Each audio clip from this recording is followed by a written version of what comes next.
रानी जेठानी थे, दोनों रोज घर के चबूतरे पर बैठकर बातें करते रहती थी। एक दिन एक बुढ़िया ने उनसे पूछा कि तुम लोगों के पास कोई काम धाम नहीं है क्या? रोज तुम बैठी बैठी बातें करती रहती हो। उन्होंने कहा, माँ हमारे कोई बच्चा नहीं है, इसलिए ज्यादा काम नहीं है, जिसके कारण हम बातें करते रहते हैं। बुढ़िया ने कहा, मेरा कहना मानोगी? तब उन्होंने कहा, हाँ कहा।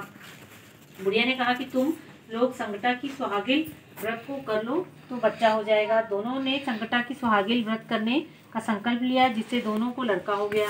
देवरानी ने जेठानी से कहा, दीदी संकटा की सुहागिन व्रत कर लेते हैं। जेठानी ने कहा, बच्चे जब बड़े हो जाएंगे तब करेंगे। एक दो बार और देवरानी ने सुहागिन करने के लिए जेठानी से कहा, किंतु उसने जवाब नहीं दिया कि बच्चों को और बड़े हो जाने दो तब करेंगे। ऐसा करते करते बच्चे जवान हो गए।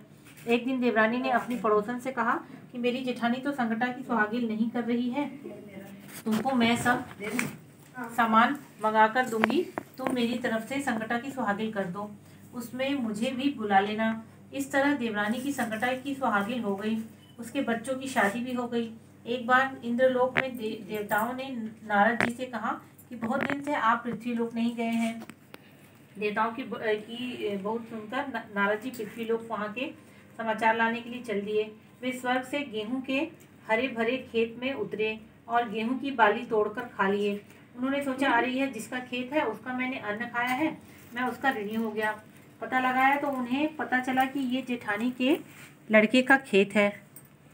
नारद जी उसके घर गए, उसकी कुंडली देखी, 4 अलग थी। नारद जी बोले, जब तुम्हारी शादी लगेगी तो मुझे याद कर लेना, मैं आऊँगा।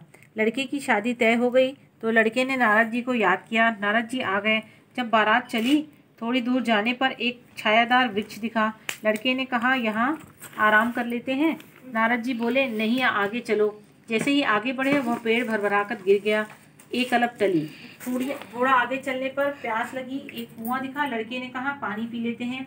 नारद जी ने कहा, नहीं और आगे चलो। जैसे ही आगे बढ़े वह कुआं भी भरभराकर गिर गया, दूसरी अलग भी टल गई। बारात घर के दरवाजे पर गई तो नारद जी ने कहा कि हमारे यहाँ सामने से नहीं, पीछे के दरवाजे से जाने का रिवाज है। जैसे ही बारात पीछे गई, सामने का दरवाजा भरभराकर गिर गया, तीसरी अलग टली। जब फेरे होने लगे तो 4 फेरे होते ही लड़का बेहोश होकर गिर पड़ा।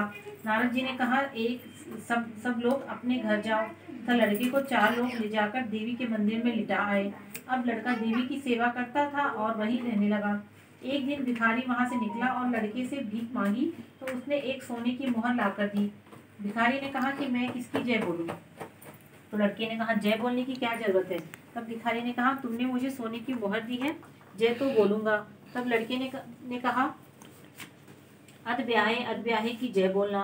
भिखारी अधब्याहे की जय बोलता हुआ गांव पहुंचा, जहां लड़की अपनी माँ के साथ कुआं में पानी भर रही थी। तब उसने सुना तो अपने माँ से कहा कि माँ उसे बुलाओ। माँ ने भिखारी को बुलाकर पूछा कि वह किसकी जय बोल रहा है। तो भिखारी बोला कि अधब्याहे की जय। माँ ने पूछा, क्यों?